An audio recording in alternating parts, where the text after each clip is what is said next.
Namo tassa bhagavato arahato sama sambuddhassa.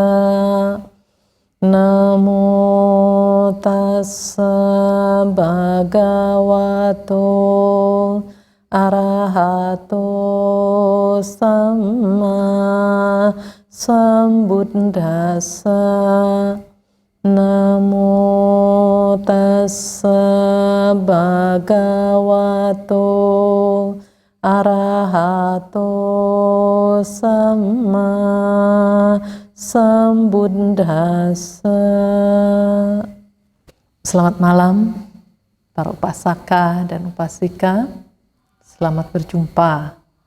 Semoga kesehatan kita semua terjaga dengan baik. Dan mari kita berdiskusi tentang Dhamma, dan topik yang diangkat pada malam hari ini mengenai 4 jenis berumah tangga. Nah, bagi Anda yang telah berumah tangga, nanti bisa melihat masuk jenis yang mana di antara 4 itu. Secara umum, seseorang sebelum berumah tangga pada tahap awal, perkenalan terjadi karena ada keindahan, baik tampilan fisik dan atau tampilan batin. Berlanjut dengan perilakunya bagaikan dewa dan dewi ketika pacaran maksudnya. Sifat-sifat baik semua nampak di permukaan. Lalu sifat-sifat tidak baiknya kemana? Tersembunyi dengan baik. Tidak memainkan peran pada saat itu. Ataupun ketika sifat-sifat tidak baik nampak ke permukaan, mendapat toleransi yang tinggi. Gak apa-apa. Sehingga bisa berlanjut pada pernikahan. Nah, di antara janji pernikahan adalah menerima segala kelebihan dan segala kekurangan. Juga setia dalam keadaan susah maupun senang. Nah, ini janji diungkapkan ketika kondisi baik. Menerima segala kelebihan dan segala kekurangan, ya karena itu memang sudah pilihan Anda. Ingat baik-baik, itu artinya Anda siap menerima paket komplit tersebut. Jadi, ya jalanilah kehidupan rumah tangga yang sudah menjadi pilihan Anda dengan mental yang matang. Bukannya seperti anak kecil yang kayak anak kecil main masak-masakan. Udah bosan, bubar barisan. Anda dan pasangan Anda punya kelebihan dan kekurangannya masing-masing. Sebelum menikah, mampu memberikan toleransi yang tinggi atas segala kekurangannya, memberikan kesempatan dan peluang tentunya untuk pasangannya berubah menjadi lebih baik. Gunakan toleransi yang tinggi juga setelah menikah. Jangan cuma sebelum menikah, setelah menikah pun harus gunakan toleransi itu. Ketika kekurangan demi kekurangan dari pasangan Anda muncul ke permukaan. Ungkapan janji menerima segala kekurangan dan kelebihan itu bukan ungkapan yang main-main. Itu adalah kehidupan nyata yang Anda jalani. Anda siap menanggung hidup dengan paket yang telah Anda pilih. Yang dimaksud paket di sini adalah segala kondisi, sifat, karakter, sikap mental, dan lain-lainnya.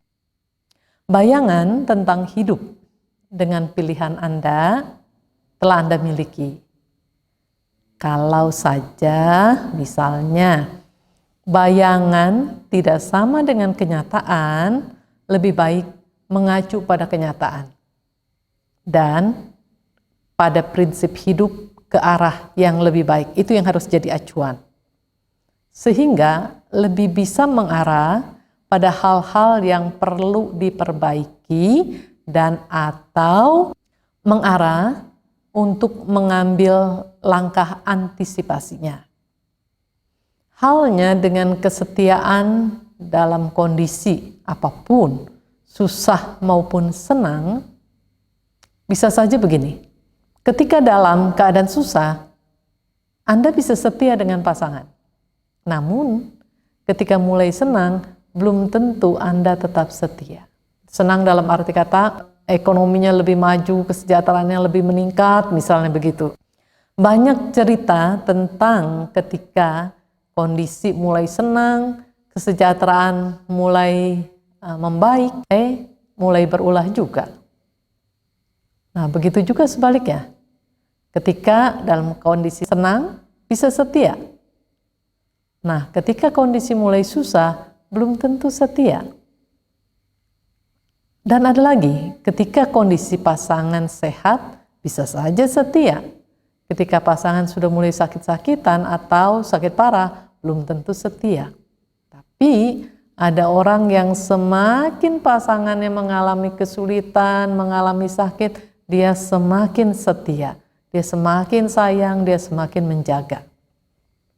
Nah, bagaimana juga ketika kondisi pasangan yang tadinya oke, yang tadinya baik-baik, tahu-tahu karena satu dan lain hal, misalnya karena kecelakaan, mengalami cacat fisik. Nah, bila demikian, kesetiaan apakah tetap masih ada atau teruji atau tidak? Belum lagi kalau itu yang mengalami yang istilahnya gangguan kejiwaan. Belum tentu pasangannya itu tetap setia. Walaupun di awal sudah berjanji akan menerima segala kelebihan dan kekurangan pasangan. Berjanji akan setia dalam keadaan susah maupun senang.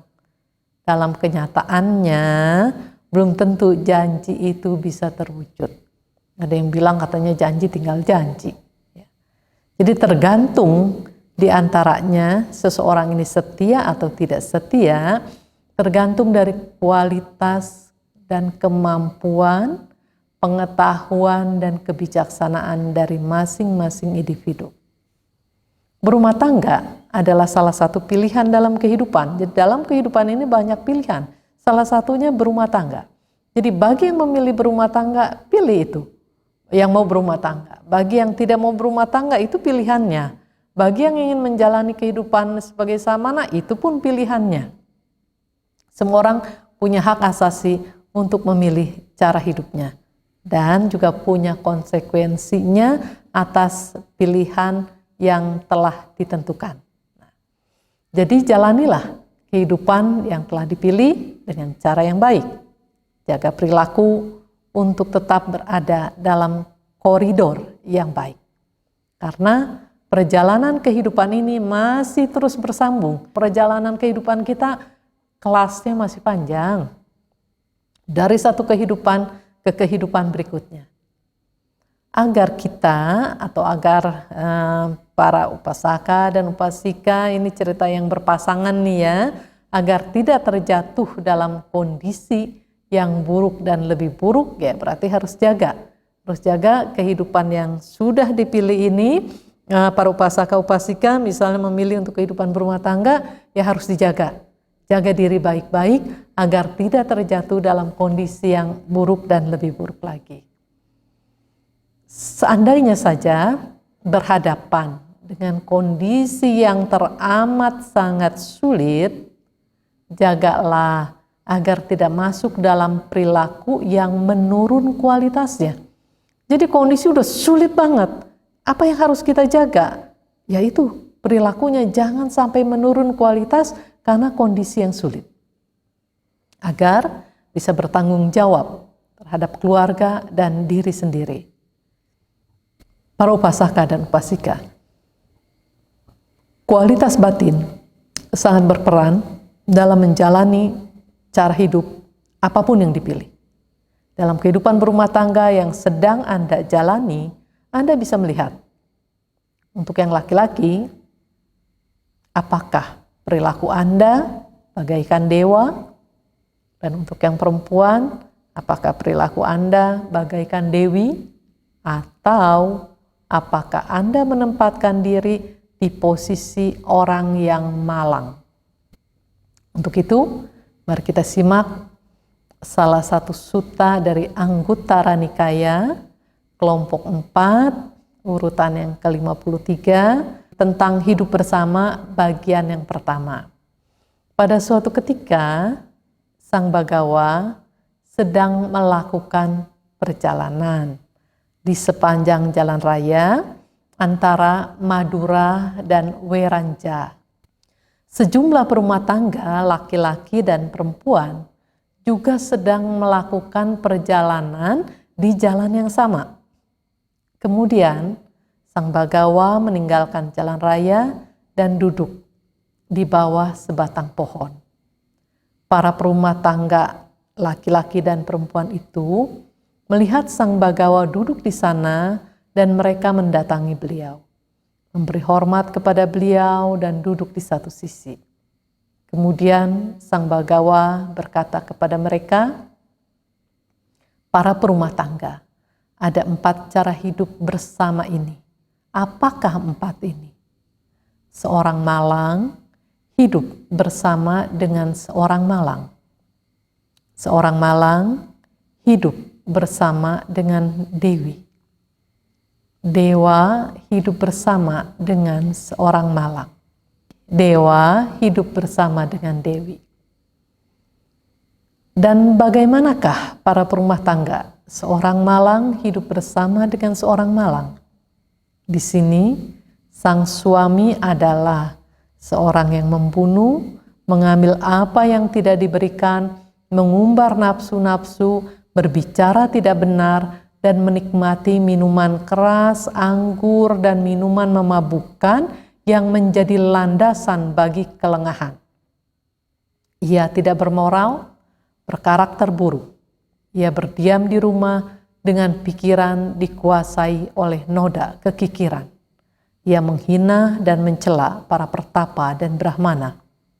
Dan istrinya juga adalah seorang yang membunuh, mengambil apa yang tidak diberikan, mengumbar nafsu-nafsu, berbicara tidak benar, dan menikmati minuman keras, anggur, dan minuman memabukkan yang menjadi landasan bagi kelengahan. Ia tidak bermoral, berkarakter buruk. Ia berdiam di rumah dengan pikiran dikuasai oleh noda kekikiran. Ia menghina dan mencela para pertapa dan brahmana. Adalah dengan cara ini seorang malang hidup bersama dengan seorang malang. Dan bagaimanakah para perumah tangga? Seorang malang hidup bersama dengan dewi.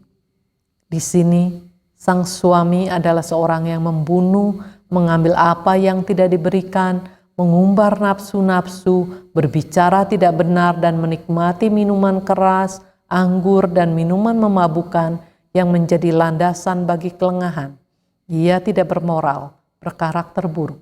Ia berdiam di rumah dengan pikiran dikuasai oleh noda kekikiran.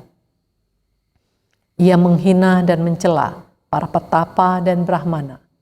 Tetapi istrinya adalah seorang yang menghindari membunuh, menghindari mengambil apa yang tidak diberikan, menghindari mengumbar nafsu-nafsu, menghindari berbicara tidak benar, menghindari minuman keras, anggur, dan minuman memabukkan yang menjadi landasan bagi kelengahan.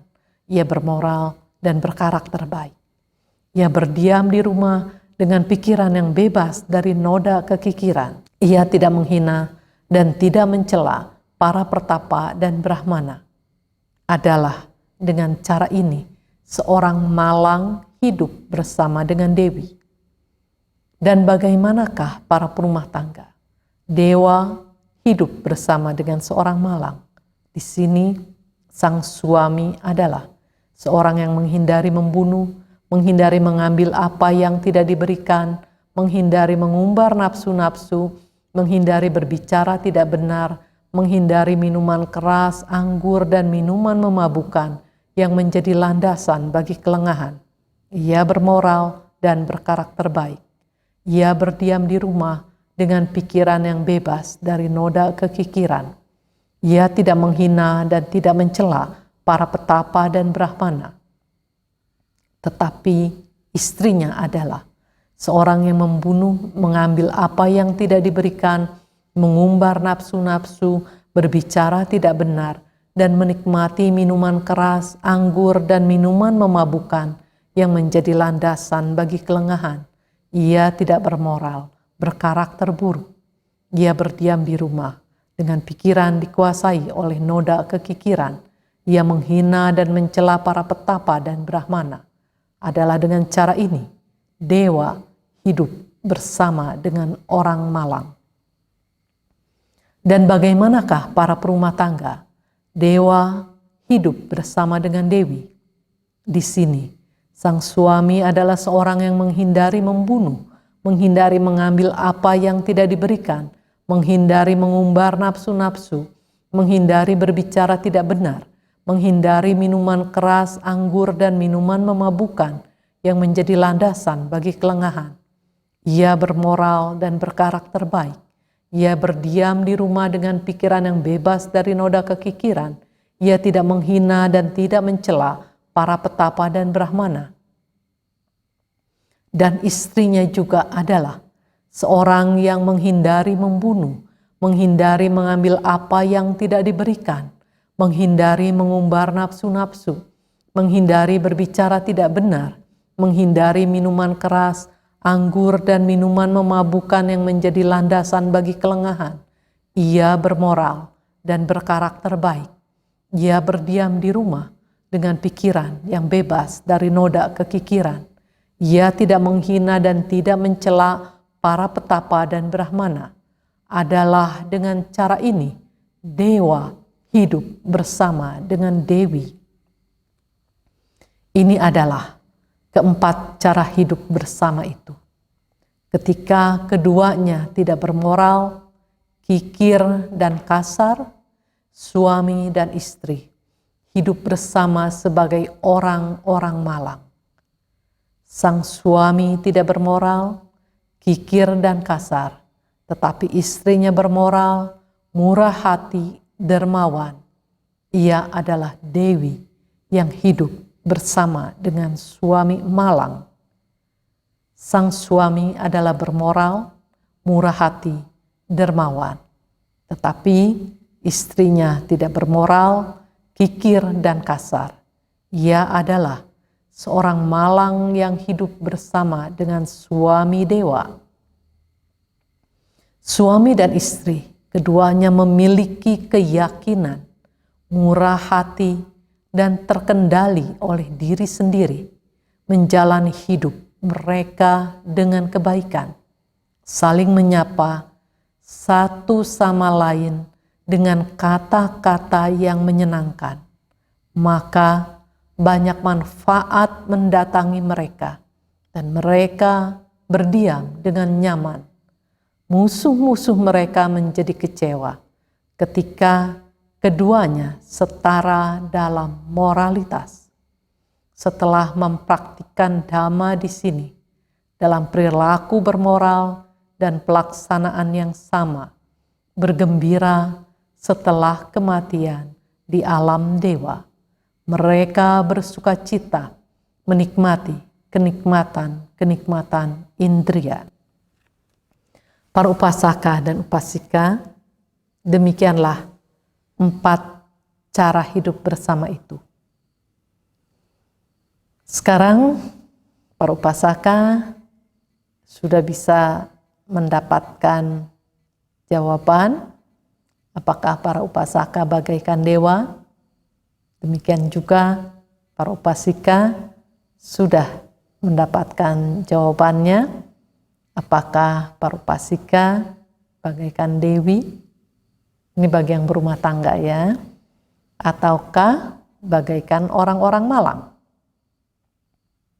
Bagi yang seperti diibaratkan bagaikan dewa atau dewi, jaga posisi Anda dan terus tingkatkan kualitas moral, kemurahan hati, serta kedermawanan. Bagi yang seperti diibaratkan bagaikan orang-orang malang, cepat tinggalkan posisi itu. Karena posisi itu posisi yang berbahaya. Posisi yang berproses menurunkan peringkat Anda. Jadi kalau masih ada di dalam posisi itu artinya sedang dalam proses terus peringkat ini menurun.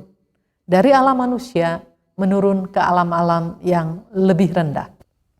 Kalau di alam manusia saja sudah banyak merasakan duka, sudah banyak merasakan penderita, bayangkan apalagi kalau berada di alam yang lebih rendah. Jadi cermati kehidupan dan jangan main-main. Sekarang mari kita simak tentang pasangan yang bagaikan dewa dan dewi. Untuk pasangan tersebut, suami dan istri, keduanya memiliki keyakinan, murah hati, dan terkendali oleh diri sendiri. Terkendali oleh diri sendiri mengandung makna bahwa memiliki pemahaman dan kemantapan yang benar dalam menjalani sila. Jadi pengertiannya benar dan kemudian kemantapan dalam mempraktekannya juga luar biasa. Sehingga mereka bisa menjalani hidup mereka dengan kebaikan dan betapa bijaksananya mereka mampu menempatkan diri di posisi itu. Dengan memiliki keyakinan, kemurahan hati, mantap dalam kemoralan, hari-hari diisi dengan kebaikan. Sehingga di dalam rumah tangga, hidup bahagia. Dapat saling menyapa satu sama lain dengan kata-kata yang menyenangkan dan memang keluar dari batinnya, bukan dibuat-buat. Lihat para upasaka dan upasika, kehidupan rumah tangga bisa bagaikan dewa dan dewi, sehingga banyak memperoleh manfaat. Bahkan tadi diistilahkan manfaat mendatangi pasangan yang bagaikan dewa dan dewi. Dan mereka berdiam dengan nyaman, baik secara materi maupun secara batin. Pasangan yang bagaikan dewa dan dewi itu ada, bukan tidak ada. Hanya saja jumlahnya sedikit, sudah masuk dalam kategori langka. Bagi orang yang mengharapkan pasangan yang bagaikan dewa dan dewi tersebut menderita, orang-orang tersebut menjadi kecewa karena kekuatan keduanya yang setara dalam moralitas yang baik. Kenapa orang-orang yang tidak menyukai pasangan ini menjadi kecewa? Karena tidak mampu melakukan apapun untuk membuat pasangan ini menjadi kacau lah, menjadi bertengkar lah, atau menjadi menderita lah. Nggak mampu, mereka nggak mampu. Nggak mampunya karena apa? Karena pasangan tersebut mempunyai kekuatan dalam moralitas yang baik.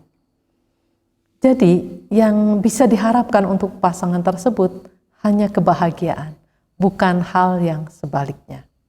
Karena dhamma yang mereka praktekkan.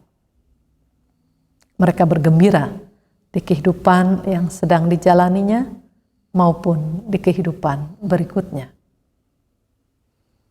Para upasaka dan upasika, mungkin orang akan berpikir bahwa kalau punya pasangan bagaikan dewa atau dewi, itu sih mudah menjalani hidup.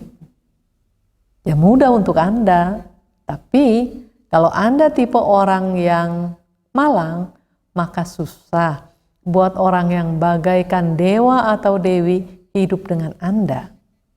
Bila Anda bagaikan dewa atau dewi yang berpasangan dengan tipe orang yang malang, jaga diri baik-baik.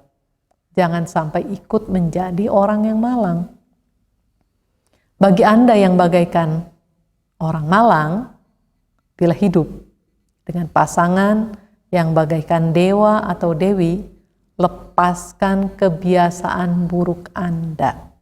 Karena Anda masih memiliki karma baik, ketemu pasangan yang baik. Oleh karena itu, lepaskan kebiasaan buruk Anda, ikutilah cara hidup pasangan Anda yang demikian baiknya itu.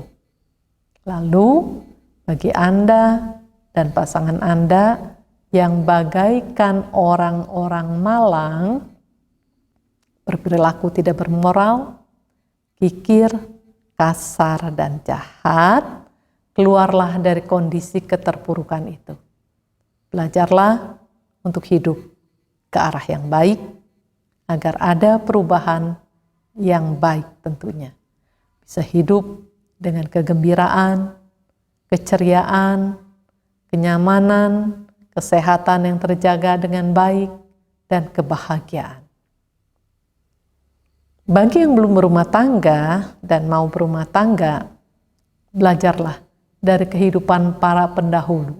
Maksudnya belajar, lihat, tengok-tengok tuh mereka yang sudah berkeluarga, mereka yang sudah berumah tangga, diantaranya kan ada yang bahagia dan juga ada yang tidak bahagia. Lalu kalau yang bahagia, pelajari bagaimana cara hidup mereka sehingga mereka berbahagia. Kalau melihat pasangan yang tidak bahagia, lihat juga apa yang menjadi penyebab mereka tidak berbahagia dan hindari cara-cara yang menuju ketidakbahagiaan.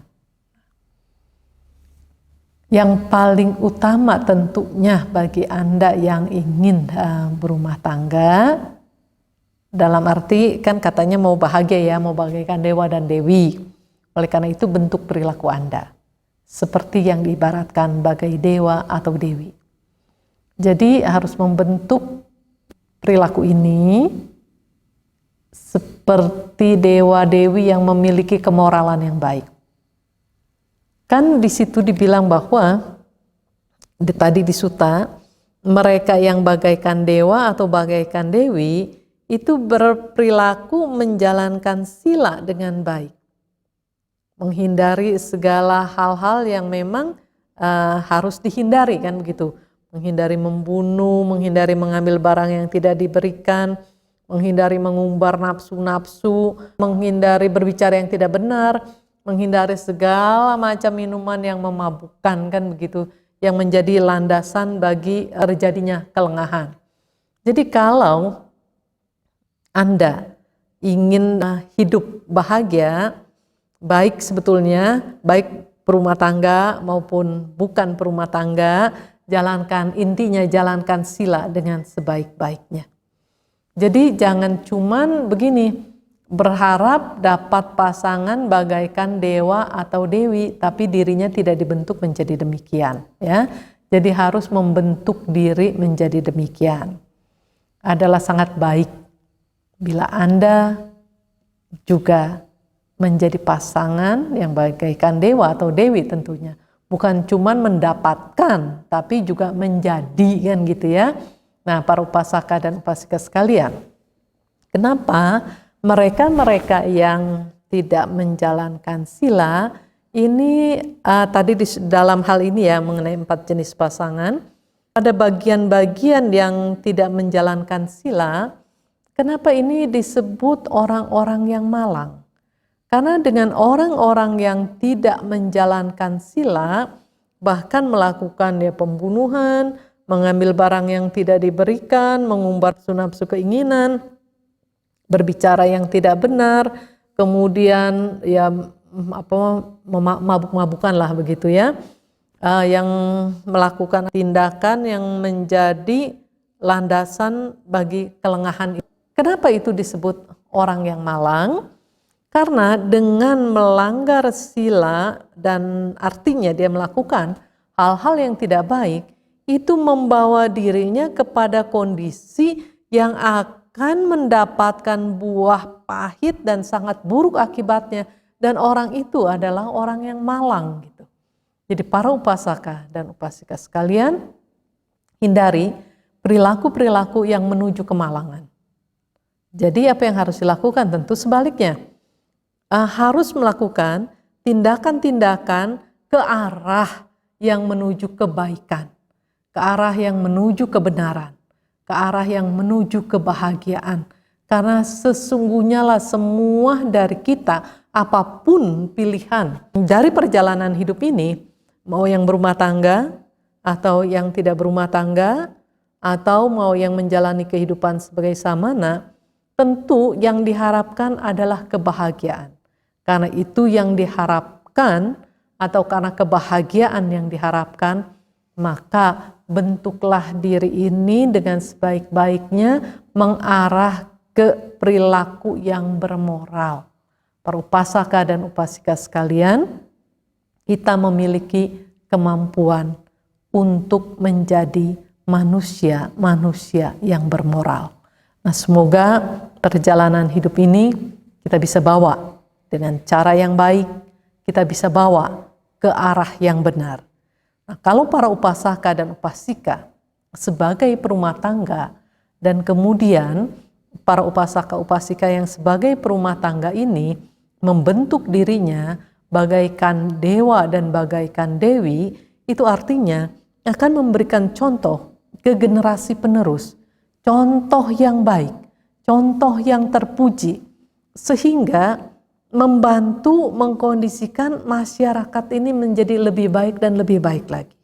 Tapi kalau perilaku Anda sebagai perumah tangga itu bagaikan orang-orang yang malang, itu artinya memberi contoh yang tidak baik, memberi contoh yang tidak terpuji, sehingga membentuk kondisi-kondisi yang terjadi di masyarakat itu kondisi yang tidak baik.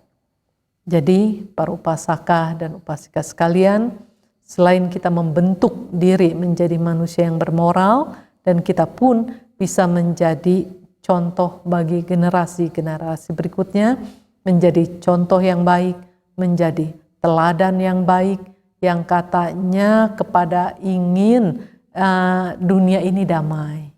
Nah, kalau memang ingin dunia ini damai, mari semua dari kita berperan untuk menjadi orang-orang yang bermoral.